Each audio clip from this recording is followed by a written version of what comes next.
Perkenalkan, nama saya Kristal Sandra Irena. Jadi di sini saya akan menjelaskan tentang jurnal umum yang menggunakan metode pencatatan perpetual. Nah, masuk ke soal. Pada tanggal 1 Desember membayar sewa toko bulan Desember sebesar 2.400. Kalau kita membayar sewa itu kan masuknya ke dalam beban sewa. Nah, lalu karena kita membayar itu melakukan pengorbanan. Nah, pengorbanan ini diambil dari mana? Pengorbanan itu diambil dari kas. Berarti kita mengambil uang dari kas itu sebesar 2.400. Itu kita tulisnya di bagian kredit sebesar 2.400, lalu beban sewanya kita tulis di bagian debit sebesar 2.400. Lalu pada tanggal 3 Desember membeli 50 lusin kain batik dari Juragan Batik Erlangga dengan termin kredit 2/10 N/30 FOB shipping point sebesar 21.600. FOB shipping point ini apa? FOB shipping point ini kalau kita membeli barang itu dari pembeli yang menanggung ongkos kirimnya. Jadi ini berarti kan kita yang mengeluarkan karena kita udah membeli lalu kita mengeluarkan uang lagi. Nah, buat harga 50 lusin kain batik tadi itu sebesar Rp21.600, itu kita tulis di persediaan barang dagang sebesar di persediaan barang dagang di debit sebesar 21.600. Lalu karena tadi kredit bayar kita membelinya, berarti tulis di utang dagang di kredit sebesar 21.600. Lalu pada tanggal 4 Desember karena tadi sebelumnya kita pakai FOB shipping point itu kita kan perlu bayar lagi nih karena kita yang beli. Jadi kita mengeluarkan uang lagi sebesar 500. Lalu kita tulis di bagian kredit itu kasnya 500, sama ada akun persediaan barang dagang di debit sebesar 500. Lalu pada tanggal 6 Desember menjual berbagai oleh-oleh batik kepada Galeri Hadmini dengan termin kredit 2/10 N/30 FOB shipping point senilai 8.500. Lalu ada beban pokok penjualan beban pokok penjualan sebesar 5.000. Itu berarti kita tulisnya ada piutang dagang di bagian debit sebesar 8.500, lalu ada penjualan di bagian kredit kita tulis sebesar 8.500. Kemudian yang beban pokok penjualan ini dia cuma ada di perpetual, karena perpetual itu harus rinci. Itu kita tulis di bagian debit sebesar 5.000, sama ada persediaan barang dagangnya di kredit sebesar 5.000. Lalu pada tanggal 7 Desember menerima pelunasan piutang dari Pak Adi Gunawan atas penjualan bulan November sebesar 8.900 tanpa diskon penjualan. Ini berarti kasnya bertambah sebesar 8.900, kita tulis di debit karena memang tempat kas tuh di debit. Lalu piutang dagangnya berkurang, kita tulis di kredit sebesar 8.900. Kemudian pada tanggal 10 Desember mencatat penjualan tunai tanggal 1 sampai 10 Desember sebesar 27.200, sama ada beban pokok penjualan sebesar 16.000. Itu pada tanggal 10 Desember.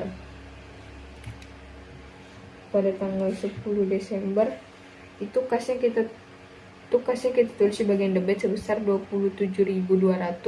Lalu penjualannya kita tulis di bagian kredit sebesar 27.200 juga. Nah, kan ada beban pokok penjualan itu di bagian debit sebesar 16.000, sama ada persediaan barang dagang sebesar 16.000. Lalu pada tanggal 12 Desember melunasi utang pembelian barang tanggal 3 Desember. Ini kan karena tadi yang di tanggal 3 itu kita bayarnya kredit, kita belinya tuh secara kredit, berarti kan harus kita lunaskan. Nah, di sini kita lunaskan itu sebesar 21.600. Berarti utang dagangnya kita tulis di bagian debit sebesar 21.600. Lalu ada persediaan barang dagang kita tulis di dalam kreditnya sebesar 432, sama kasnya kita tulis di bagian kredit juga sebesar 21.168.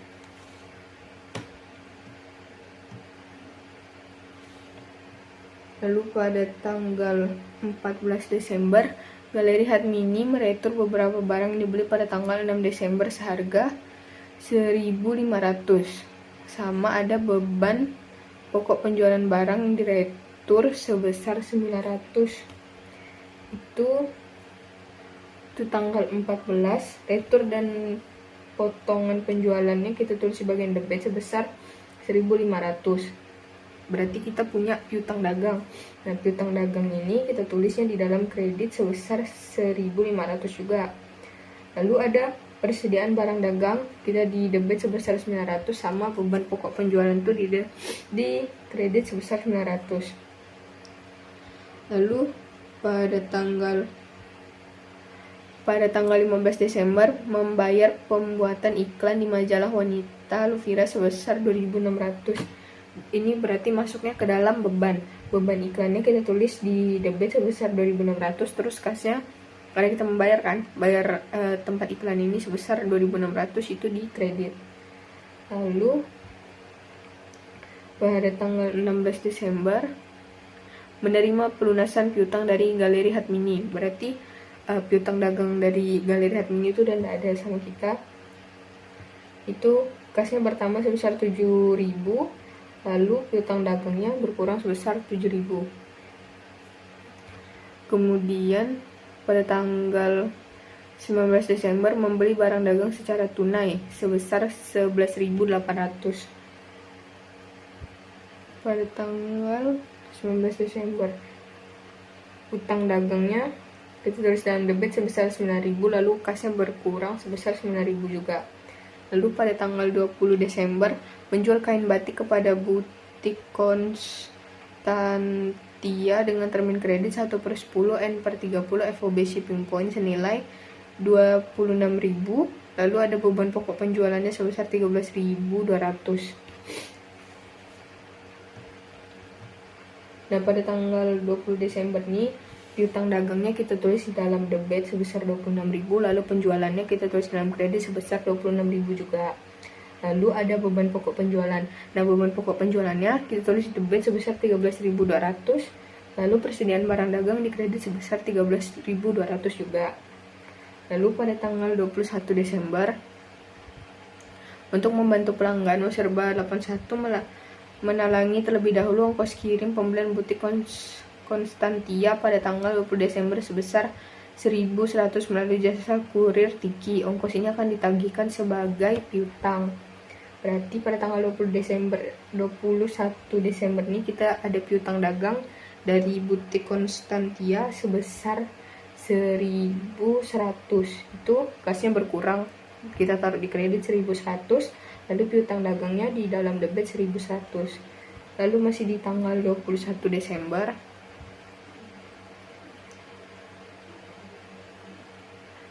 tanggal 21 Desember menerima pelunasan piutang dari Bapak Diki atas penjualan bulan November sebesar 17.600 tanpa diskon penjualan. Itu berarti 17.600. Itu berarti kasnya bertambah tuh dia tetap di debit sebesar 17.600, lalu piutang dagangnya berkurang sebesar 17.600 di dalam kredit. Lalu pada tanggal 21 Desember selanjutnya itu membeli 40 lusin kemeja batik anak-anak dari penjahit Basita dengan termin kredit 1/10 N/30 FOB destination sebesar 20.000. Nah, kalau FOB destination ini dia ongkos kirimnya tuh dari pihak penjual yang nanggung, bukan dari kita. Berarti ini kita tidak mengeluarkan uang, tapi kalau dicatat juga tidak apa-apa sih sebenarnya. Lalu di tanggal 21 Desember ini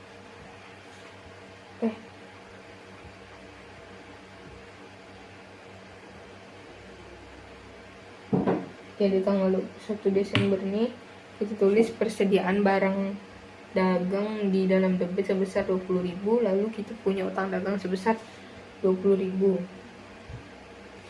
Lalu di tanggal 24 Desember meretur 4 lusin dari kemeja batik yang dibeli pada tanggal 21 Desember dari penjahit tersebut karena ada cacat produksi. Nah, utang dagangnya kita tulis sebesar 2.000 di dalam debit, lalu persediaan barang dagangnya di kredit sebesar 2.000. Lalu pada tanggal 26 Desember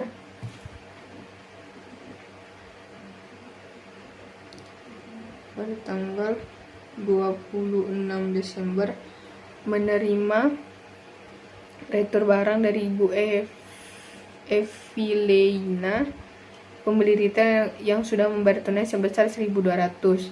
Lalu beban pokok penjualan dari barang di retur itu sebesar 700. Nah, yang retur dan pokok penjualan itu udah masuk ke dalam debit sebesar 1.200, lalu kasnya berkurang sebesar 1.200 juga di kredit.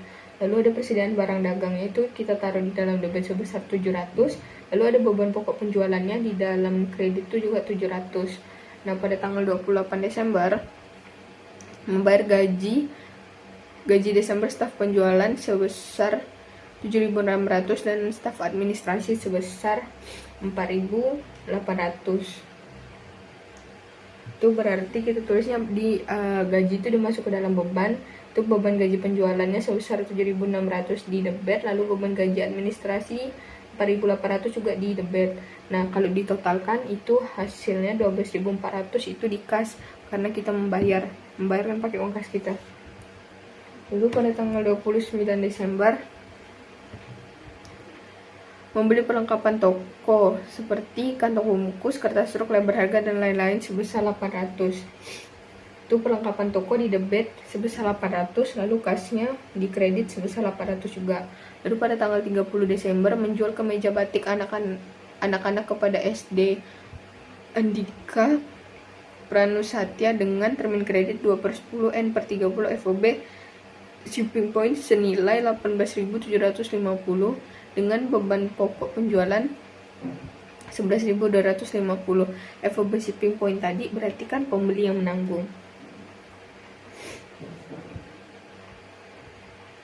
FOB shipping point sorry. Di piutang dagang itu kita tulis dalam debit sebesar 18.750, lalu penjualannya kita tulis dalam kredit sebesar 18.750 juga. Kemudian yang beban pokok penjualan itu sebesar 11.250 di dalam debit, lalu persediaan barang dagangnya juga 11.250 di bagian kredit.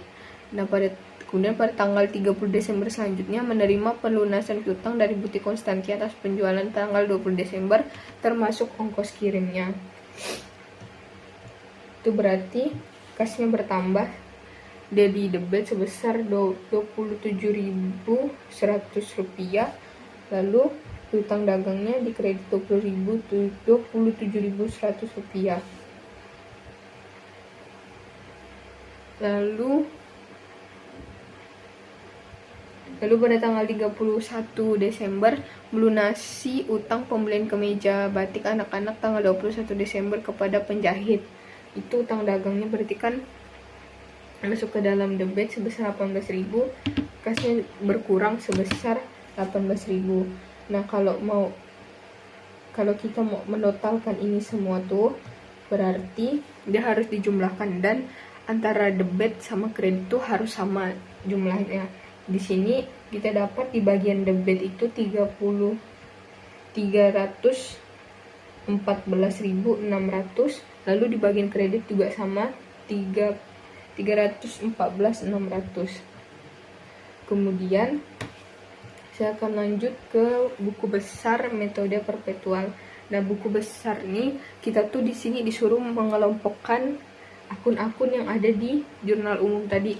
Misal kas kita jadikan satu walau di dalam tabel ini. Nah, di sini akun kas dengan saldo awal di tanggal 1 Desember itu sebesar 21.175. Itu saldo awalnya.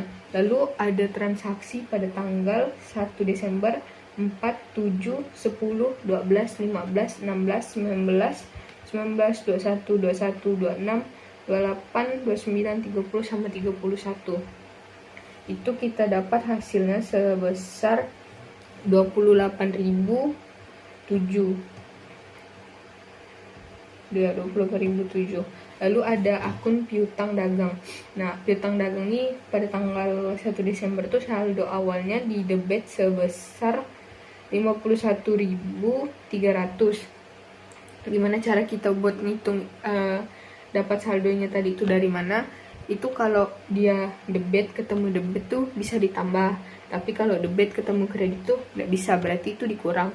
Itu juga sebaliknya, kredit kalau ketemu debit itu dikurang, kredit kalau ketemu kredit itu ditambah.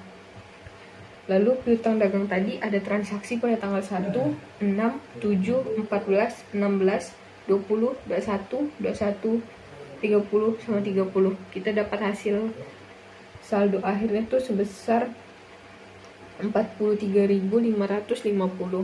Lalu ada akun persediaan barang dagang, itu saldo awalnya pada tanggal 1 Desember sebesar 200.800. Lalu ada transaksi di tanggal 3, 1, 3, 4, 6, 10, 12, 14, 19, 20, 21, 24, 26, dan 30 Desember. Itu jumlah total semuanya sebesar 208.418. Kemudian untuk akun asuransi dibayar di muka itu saldo awalnya dia sebesar 5.625. Kemudian untuk perlengkapan toko, saldo awal pada tanggal 1 Desember itu sebesar 3.800 di debit.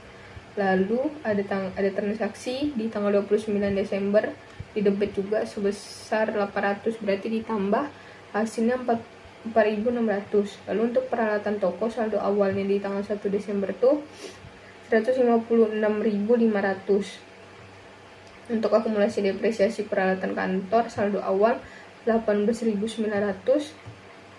Lalu peralatan kantor itu saldo awalnya 60.000. Kemudian akumulasi depresiasi peralatan kantor itu sebesar 20.000. Lalu untuk utang dagang dia saldo awalnya itu sebesar 32.200. Lalu ada transaksi pada tanggal 1, 3, 12, 19, 21, 24, dan 31. Itu hasil akhirnya sebesar 23.200. Untuk utang gaji itu tidak ada saldo awalnya, tapi itu ditulis tidak apa-apa. Kemudian untuk beban yang masih harus dibayar juga kosong. Lalu ada utang bank itu saldo awalnya pada tanggal 1 sebesar 40.000. Untuk utang bunga kosong, modal saham tuh saldo awalnya 50.000. Lalu untuk saldo laba pada tanggal 1 Januari itu sebesar 135.100. Lalu untuk dividen, akun dividen itu pada tanggal 1 Desember saldo awalnya 45.000. Untuk akun penjualan saldo awalnya 1.073.700. Kemudian ada transaksi pada tanggal 1, 6, 10, 20 sama 30 Desember dengan total saldo akhir 11.541.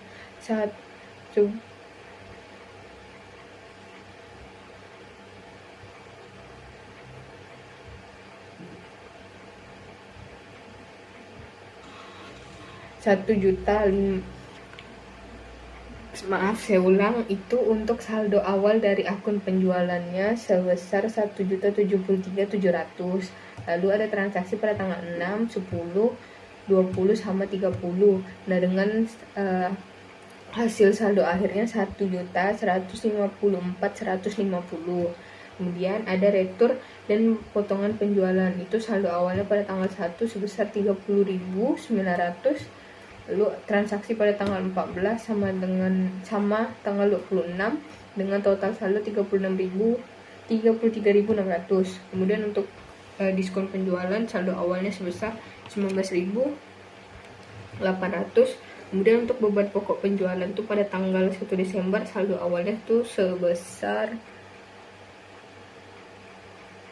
521.200 itu ada transaksi pada tanggal 1, 6, 10, 14, transaksinya pada tanggal 6, 10, 14, 20, 26 sama 30 dengan total saldo akhir 565.050.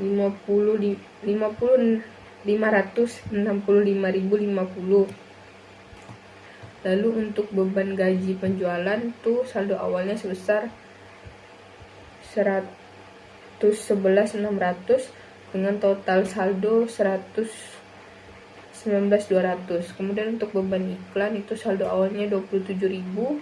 Ada transaksi pada tanggal 15 itu sebesar 29.600.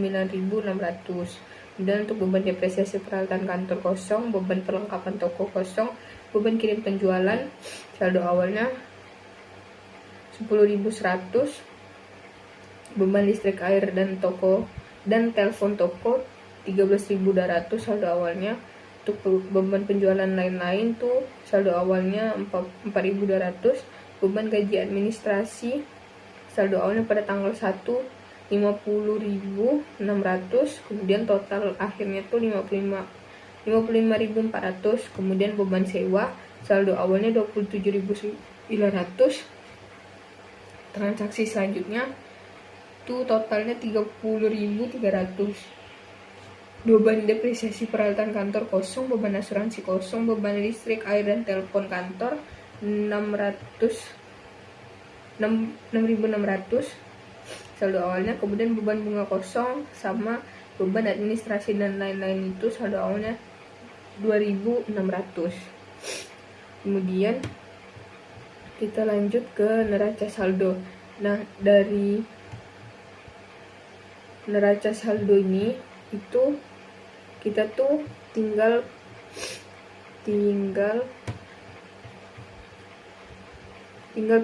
pindahkan total akhir dari buku besar tadi itu dengan nama-nama akunnya itu kas di BNI di bagian debit sebesar 28.007, piutang dagang 43.550, presiden barang dagang 208.418.000, kemudian asuransi bar di muka sebesar 5.625, perlengkapan toko 4.600, peralatan toko itu 156.500, kemudian akumulasi depresiasi peralatan kantor 18.900, peralatan kantor 60.000, lalu akumulasi depresiasi peralatan kantor 20.000. Pokoknya semua yang ada di neraca saldo ini itu total dari yang buku besar tadi, total akhirnya kita masukkan. Lalu untuk di bagian, dan ini harus balance juga, kiri kanannya harus sama. Untuk total di bagian debit itu sebesar 1.441.350 rupiah. Kemudian di bagian kreditnya juga sama 1.441.350 rupiah. Lalu yang selanjutnya kita ada penyesuaian. Nah, penyesuaian ini tuh cara kita buat menghitungnya tuh kita biasanya ada dikasih given dari soal, berarti pemberian dari soalnya kan. Nah, pemberian dari soalnya itu gimana cara kita menghitungnya itu, kalau itu di soalnya hasil perhitungan fisik persediaan di toko menunjukkan bahwa nilai persediaan akhir tanggal 31 Desember sebesar 196.238 rupiah. Nah, cara kita menghitungnya tuh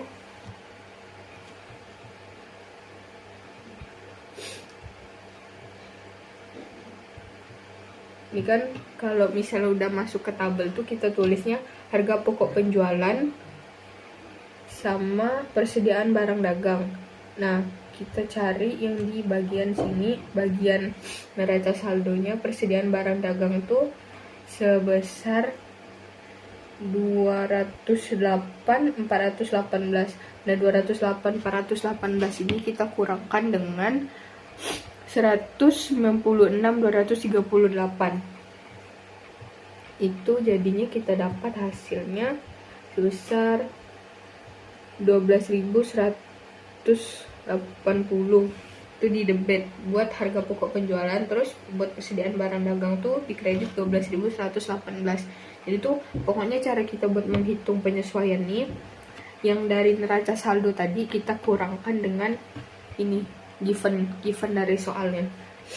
Lalu terus udah kalau misalnya penyesuaian tuh dia tiap akhir bulan. Jadi di sini karena soalnya ngasihnya tuh tiap akhir bulan tuh tanggal 31, berarti kita tulisnya semua transaksi di tanggal 31 Desember. Lalu kan yang pertama tadi udah kan harga pokok penjualannya tuh di debit sebesar 12.180 sama persediaan barang dagang di kredit sebesar 12.180.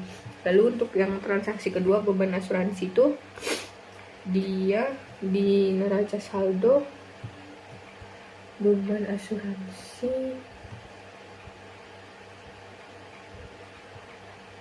Nah, di sini beban asuransinya tuh enggak ada, tapi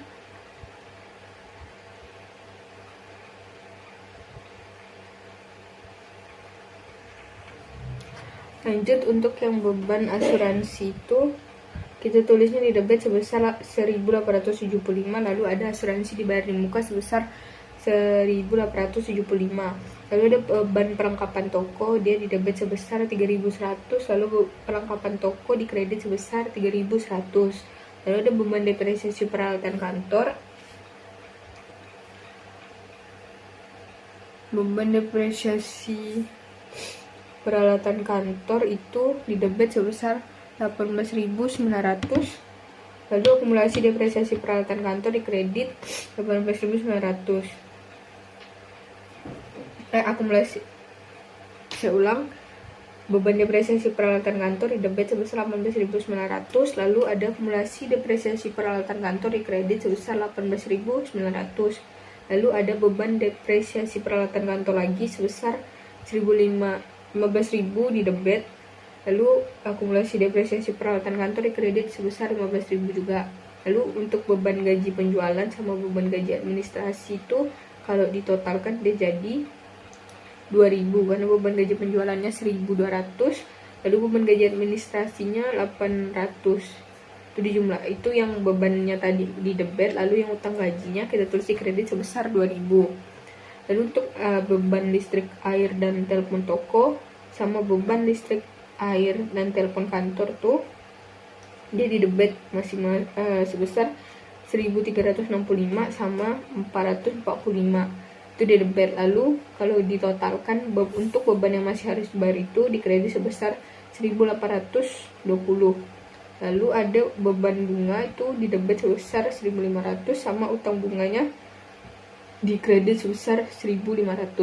Nah, untuk totalnya juga tetap sama, harus balance kiri kanan, debit kredit sebesar 56.375 di debit, dan di kreditnya juga 56.300.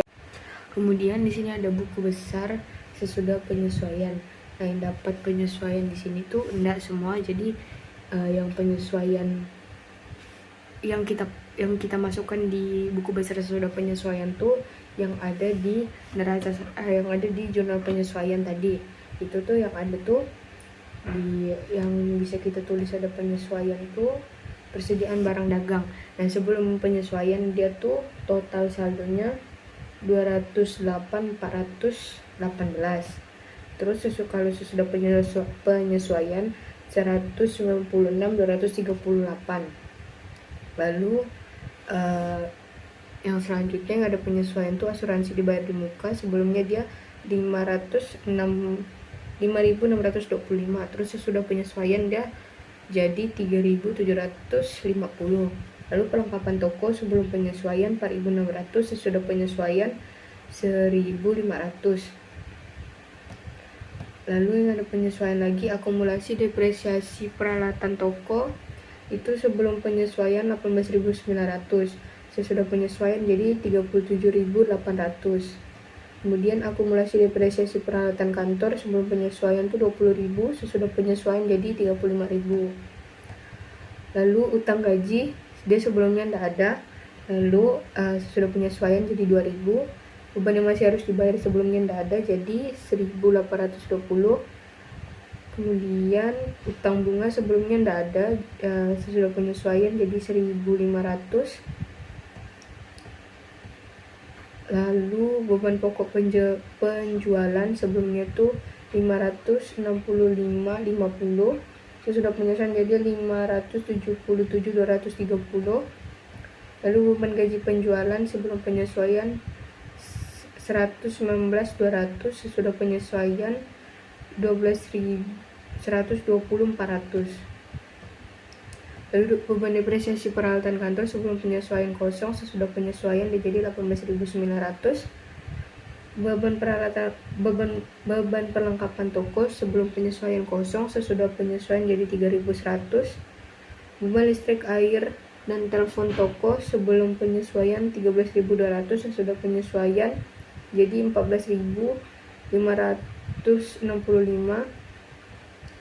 Lalu beban gaji administrasi sebelum penyesuaian 55.400, sesudah penyesuaian 56.200. Beban sewa tuh enggak. Lalu beban depresiasi peralatan kantor itu sebelum penyesuaian kosong, sesudah penyesuaian jadi 15.000.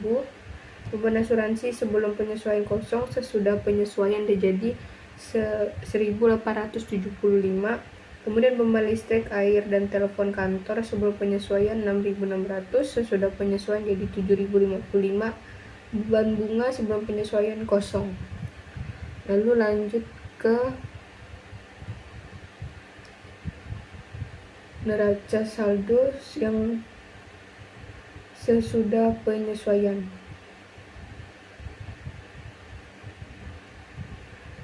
Neraca saldo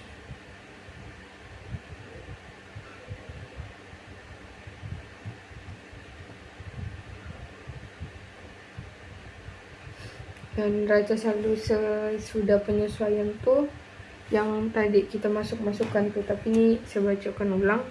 Jadi yang ada di sini tuh kas di BNI, piutang dagang, persediaan barang dagang, asuransi pribadi muka, perlengkapan toko, peralatan toko.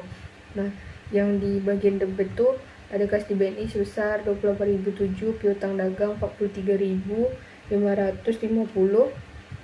persediaan barang dagang 196.238, asuransi pribadi muka 3.750, perlengkapan toko 1.500, peralatan toko 156.500, akumulasi depresiasi peralatan toko 37.800, peralatan kantor 60.000, akumulasi depresiasi peralatan kantor 35.000, utang dagang 23.200, utang gaji 2.000, kemudian masih harus dibayar 1.820,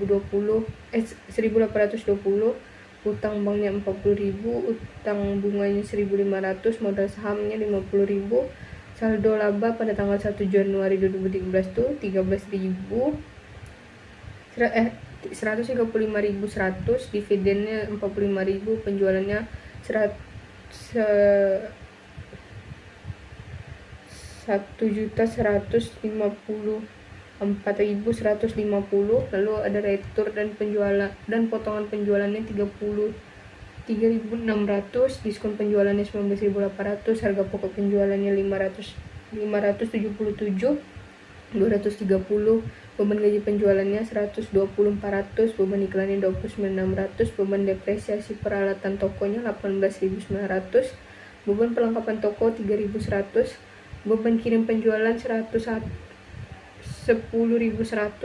beban listrik, air, dan toko beban listrik, air, telepon toko 14.565, beban penjualan lain-lain 4.200, beban gaji administrasi 56.200, beban sewa 30.300, beban depresiasi peralatan kantor 15.000, beban asuransi 1.875, beban listrik, air, dan telepon kantor 7.055, beban bunga 1.500, beban administrasi lain-lain 26.000.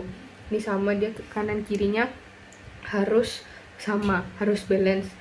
Dan hasil total dari bagian debitnya itu sebesar 1.480.570 gitu, juga di bagian kirinya 1.480.570. Lalu lanjut ke neraca lajur perpetual. Nah, jadi itu Kemudian ada neraca lajur untuk perpetual. Nah, untuk bagian neraca lajur nih yang kita pakai itu cuman di bagian laporan laba rugi sama laporan posisi. Nah, yang di laporan laba rugi itu yang kita pakai itu cuman dari kas BNI, piutang dagang, persediaan barang dagang, asuransi diberi muka, perlengkapan toko, peralatan toko, akumulasi depresiasi peralatan toko, peralatan kantor, akumulasi depresiasi peralatan kantor, utang dagang, utang gaji, beban yang masih harus dibayar, utang bank, utang bunga, modal saham, saldo laba sama dividen. Ini yang kita pakai di laporan posisi.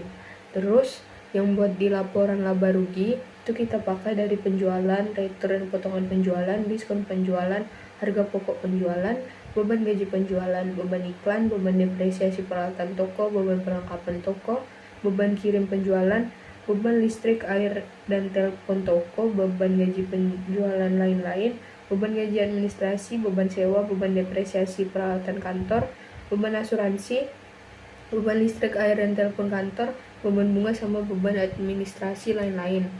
Nah, kalau yang buat laporan laba rugi itu dia kita jumlahkan yang bagian di debitnya, terus hasilnya tuh kalau misalnya terus hasil ini tuh dia habis dijumlahkan tuh sebesar 946.946.025 rupiah. Nah, terus yang di bagian kreditnya tuh sebesar 1.154.105 rupiah. Nah, yang bagian kreditnya ini kita kurangkan dengan bagian debit. Itu dia memang seharusnya tuh dia ndak balance. Karena kalau balance tuh dia jadinya kita ndak tahu hasil akhirnya tuh berapa. Kalau misalnya dia balance tuh jadi kayak ini dapatnya tuh dari mana gitu. Jadi tuh kita kurangkan dia dapatnya 2000 yang 1.154.150 ini kita kurangkan dengan 946.225 rupiah nih, dia dapat hasilnya 208.125. Nah, 946.025 rupiah ini kalau ditambahkan dengan 208.125 rupiah tuh dia hasilnya tuh 1.154.150. Itu sama dengan akun penjualannya di bagian kredit. Nah, lalu buat yang laporan posisi keuangan itu cara ngitungnya juga sama kayak yang tadi, sama kayak yang laporan laba rugi. Jadi dia bagian debitnya ditambahkan, terus bagian kreditnya juga ditambahkan. Nah, kalau yang di bagian debitnya tuh hasilnya 534.545 rupiah. Terus yang bagian kreditnya tuh hasilnya 326.420 rupiah. Nah, 534.545 rupiah nih dikurangkan dengan 326.420 rupiah. Itu dia dapat hasilnya 208.125. Nah, ini sama nih dengan yang laporan laba rugi sama laporan posisi keuangan tuh hasil pengurangannya sama. Terus hasil akhirnya cuman hasil totalnya aja yang beda. Jadi itu tadi yang 326.420 rupiah tuh ditambah 208.125 rupiah, hasilnya 534.545 rupiah. Lalu kita lanjut ke laporan laba rugi untuk yang perpetual. Nah, di laporan laba rugi ini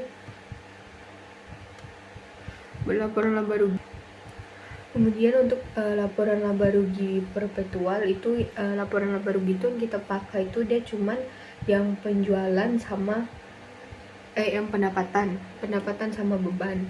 Nah, jadi di sini tuh pendapatannya tuh ada akun penjualan sebesar Rp1.154.150, lalu ada retur dan potongan penjualan. Nah ini tuh kita kurangkan sebesar Rp33.600, lalu dikurangkan lagi dengan diskon penjualan sebesar Rp19.800. Nah total pendapatan kita tuh sebesar 1.100.750. Lalu ada beban. Bagian beban itu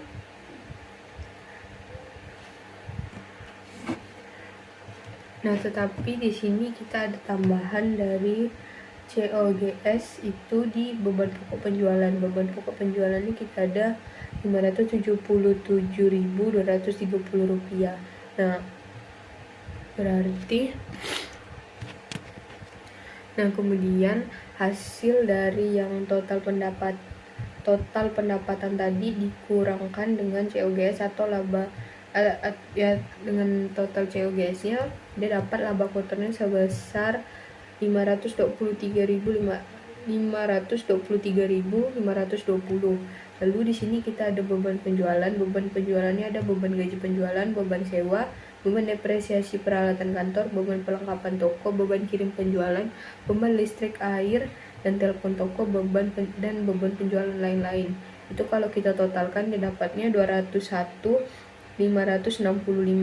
Lalu ada beban administrasi, beban gaji administrasi, beban iklan, beban depresiasi peralatan kantor, beban asuransi, beban listrik, air, dan telepon kantor, beban bunga, dan beban administrasi lain-lain.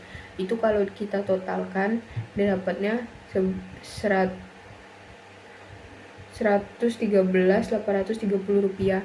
Nah ini kita kurangkan dia jadinya dapat 300.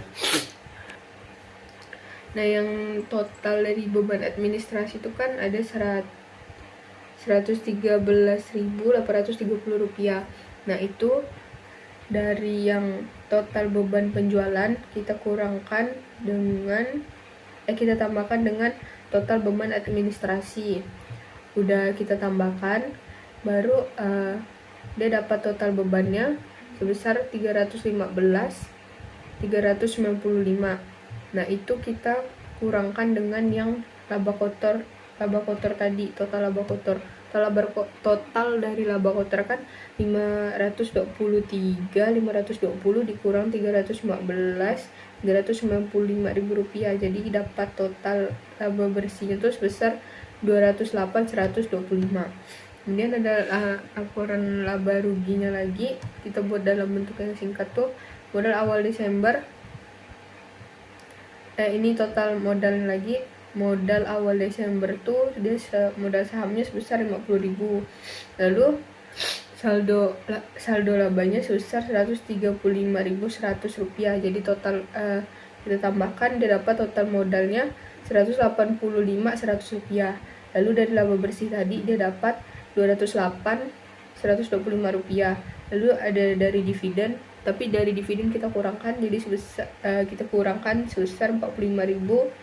Lalu total dari semua akun tadi itu kita dapatkan sebesar Rp348.225. Lalu ada laporan posisi keuangan. Di sini dia ada aktiva sama pasiva.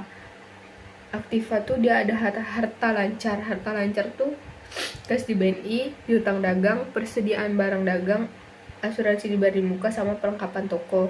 Itu kalau kita totalkan harta lancarnya sebesar Rp270.045. Lalu ada harta tetap. Harta tetapnya di sini tuh ada peralatan toko, akumulasi depresiasi peralatan toko, peralatan kantor, akumulasi depresiasi peralatan kantor. Nah itu kalau kita totalkan semuanya dia sebesar Rp143.700. Jadi total aktivanya tuh dia Rp416.745. Lalu ada pasiva. Pasivanya di sini juga ada hutang lancar. Hutang lancarnya di sini tuh ada utang dagang, utang gaji, lalu ada beban yang masih harus dibayar, sama ada utang bunga. Nah untuk total dari hutang itu dia sebesar 28.000. Nah, untuk total dari utangnya tadi, utang lancarnya itu dia sebesar Rp28.520. Lalu ada utang jangka panjang itu sebesar Rp40.000. Lalu ada modal sahamnya sebesar Rp50.000 sama saldo labanya dia sebesar Rp298.225. Lalu kalau ditotalkan, total modalnya itu sebesar Rp348.225.000. Lalu kemudian dari total harta lancar tadi kita dari yang aktiva tuh dengan total harta lancarnya Rp273.045. Nah, itu kita tambahkan dengan total harta tetap sebesar Rp143.700. Itu total aktivanya sebesar Rp416.745. Lalu di pasifanya total utang lancar tuh Rp28.520. Ada total utang jangka panjang Rp40.000. Lalu total modalnya Rp348.225. Itu kita tambahkan dari total utang lancar, utang jangka panjang sama total modal, dia dapatlah total pasifanya sebesar Rp416.740. Sekian dari saya untuk penjelasan pencatatan dengan metode perpetual. Terima kasih.